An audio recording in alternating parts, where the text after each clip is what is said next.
everyone, it's Ali Shreve with a look at the market for Wednesday, July 12th, where we saw strong gains across the board for the major indexes, with the NASDAQ and S&P closing at their highest levels since April 2022 on the heels of some cooler than expected inflation data, Ken.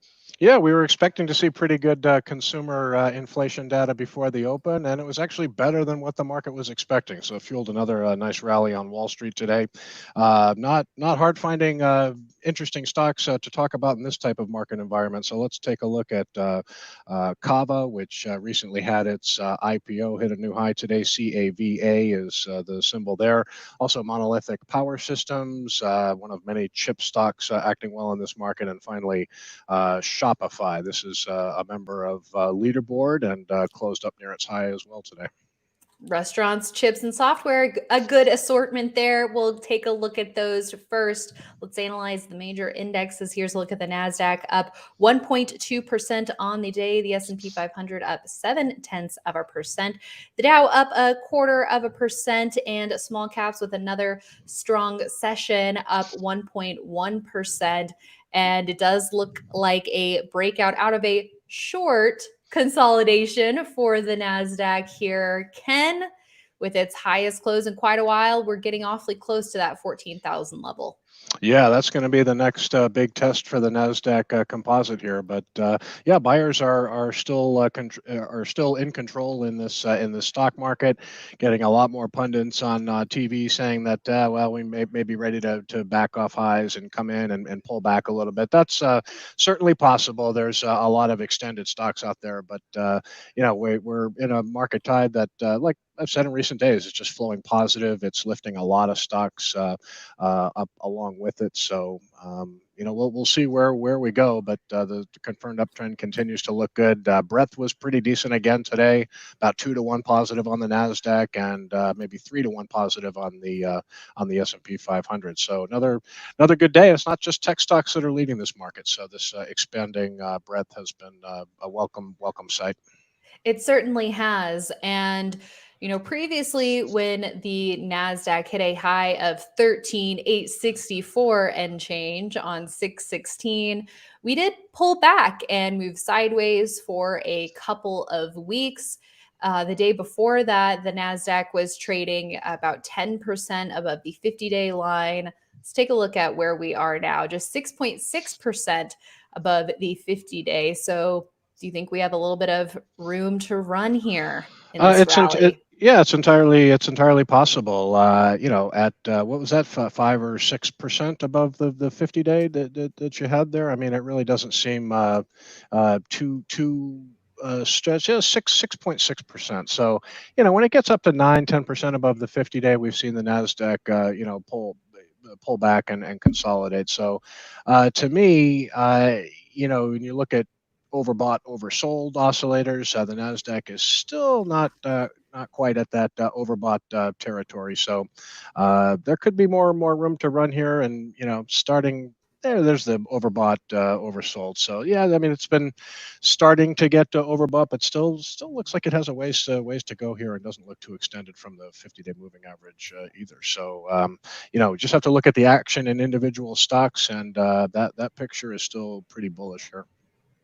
Let's also take a look at the S&P 500 as well, closing off its highs, but still a pretty decent gain here for the S&P. Your thoughts on where this index is trading, Ken? It's about 3.6% above the 10-week. Right. So yeah, another index that is not screaming overbought here. Both the NASDAQ and the S&P 500, I think, hit their highest level today since April 2022. So more than a year ago. So yeah, just good action in this market. S&P 500 gave back some of its gains today, but it was a nice gap up, and up 0.7%, looking pretty good here. Next on our list, we want to take a look at the Dow. Not a great close for the Dow, maybe a little bit of resistance at this 345 for DIA, which coincides with 34,500 or so for the index itself, but still hanging in there and not falling apart by any means. So it's okay in our books to see this kind of action when we're focused on those growth stocks and other areas of the market for the most part. Well, you had a few names under pressure in the Dow today, just kind of lagging on the index. Cisco got a downgrade. United Health also got a downgrade. We're going to be hearing from them Friday in terms of earnings. So you can see United Health has been under a lot of selling pressure lately. So, but it was Cisco, which was the big drag on the blue chip index today. But yeah, I mean it lagged the S&P 500 and the NASDAQ today. But you don't have to have all three indexes exploding higher at the same time. Dow under a little pressure today, but not looking too bad either. And one of the stories today we were following was what we were seeing in the 10-year yield and the dollar coming off by quite a bit. The 10-year here, after getting back above that 4% level, coming off again today pretty solidly. Same with the dollar, Ken, really plunging in the last couple of days and especially today. Yeah, I mean, I remember talking about the weakness in UUP. I mean, when the dollar is weak, it does tend to help the U.S. The stock market, but it had been getting resistance at that 200-day moving average that was back in May and June, and then it tried to regain it just recently, got turned away again, and then just broke through the 50-day moving average. So the U.S. dollar doesn't look like it's ready to start an uptrend anytime soon here. That could bode well for stocks. In terms of the 10-year Treasury yield, it's been under pressure for 3 days in a row now. It wasn't that long ago when the market was expecting 2 more rate hikes. This year they have 1 rate hike pretty much baked in at the meeting later this month. But then, another rate hike after that is still very much up in the air. And I think the chances are maybe 20-30% right now. So right now, the market is thinking that Fed funds rate is going to be right at 5.25%, 5.5% after the Fed hikes later this month. So maybe that's why you've seen yields come in a little bit, that there may be only 1 more rate hike this year. Okay, let's take a look at Cava, recent IPO in the retail restaurant group, surging over 14% today and increasing volume. Of course, it's not volume heavier than on its first day of trade or first couple of days of trade on the public market, but seeing more volume coming into the stock as of late. And we did point out a potential early entry on Monday and even in Tuesday's session, but today coming through with that IPO base breakout and a relative strength line blue dot, underscoring this stock's outperformance today. Yeah, I think it makes sense to follow restaurant stocks throughout market history. You don't have to look far to see some big winners. I mean, you can look at Chipotle when they came public. So the restaurant group can yield some really nice winners, and I think Cava has a lot of characteristics that you want to see. They're still in the early stages, very early in the early stages of their expansion. You see a stock that's up multiple up days in a row. I would say that this should be front and center on your watch list, just to wait for an alternate entry.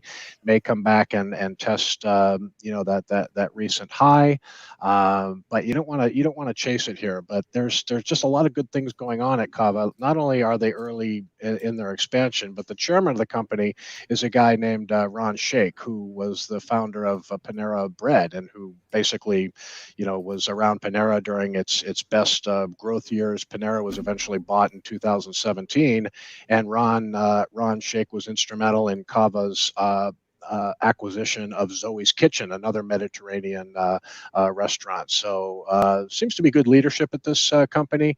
We don't have a whole lot of fundamental data to work off of, but you can see at the end of Q1 the nice surge in revenue, up 28% here. So fast casual, Mediterranean, healthy food. I've eaten there a few times myself. It's quite good, and this one has all the markings of a potential leader. Just want to be careful of chasing it up here after several up days in a row. That definitely makes sense, Ken.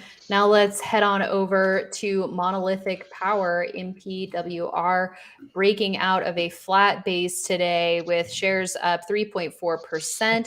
Volume roughly average on the day, but this stock getting to its highest levels in quite a while here and getting close to surpassing its highs from November 2021.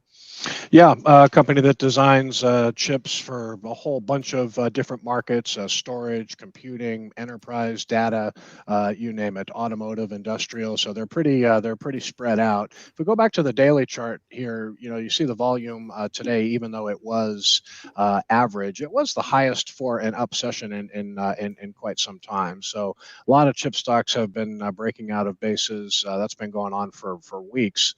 So Monolithic is one of the last stocks to truly break out here. But, again, it was a classic buy signal today based off of that 553.64 pivot. So it still looks like it's in a buy zone, maybe 3 or 4 weeks until they report earnings. But that broad-based leadership in the chip sector continues to look pretty good.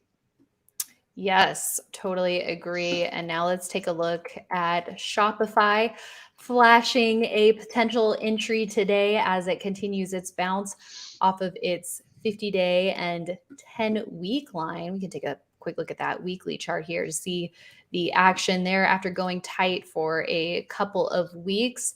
So same kind of situation here, not above average volume, but definitely the highest update volume in quite a while.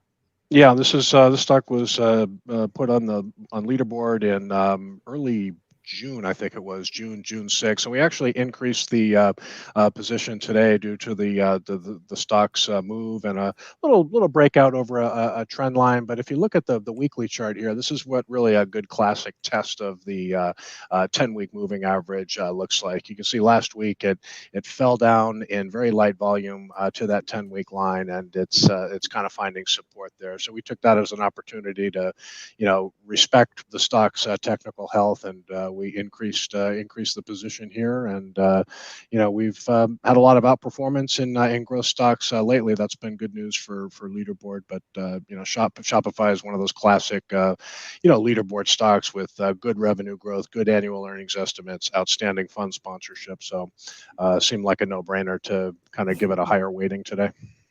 Yep. And we do have 3 weeks until earnings. Ken, it seems like the closer and closer we get to earnings season, traders are going to need to be making some tough decisions. Yeah, no doubt about it. This week we're going to have J.P. Morgan and Citigroup, Bank of America, United Health, and the Dow is reporting Friday, I believe. And then, next week we have Netflix and Tesla. So it's going to be all about earnings. But I think the way the market is trading, feeling confident about a soft landing for the economy, I think it's optimistic about a pretty good earnings season as well. So I think there will be plenty of bright spots. But as you head into earnings, and you own a growth stock, if you have a small profit cushion, or maybe a stock hasn't made a lot of headway, you want to have at least some profit cushion, at least 5%. We generally like to use headed into an earnings report. Some growth stocks are volatile and held to a very high standard during earnings. So I'm optimistic. I think Shopify, for example, we're going to see another really strong quarter for them. And just looking at the fundamentals and technicals of this stock, and the healthy technical pictures of a lot of stocks in the market right now. Again, I think the market is optimistic about not only a soft landing for the economy, but a pretty good earnings season as well. Great. Well, thank you so much for your insights today, Ken. And thanks to everyone for tuning in. We will be back with more tomorrow morning on IBD Live, and we hope you join us, investors.com/IBD Live, for all those details. We'll see you there, and we'll also see you right back here tomorrow at the close.